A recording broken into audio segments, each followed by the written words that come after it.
Hello, good morning guys. Ayan, nakita ko kasi maraming tao kaya nag-video ko.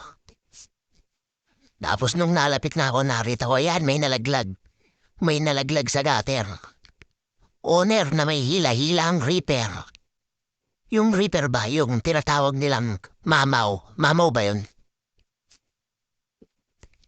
Yan o, kita nyo guys.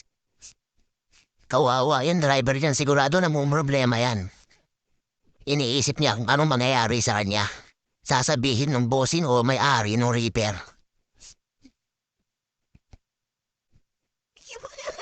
Maaga pa yan guys, papunta pa lang ako sa pagtitinda ko ng taho niyan. Siguro luluson pa lang din sila sa bukid. Nagkaganyan naman nalaglag siya oh. Nakikiusyoso sana ako kaso nga lang naisip ko. May dala-dala pala akong tinda. Magtitinda pa pala ako ng taho.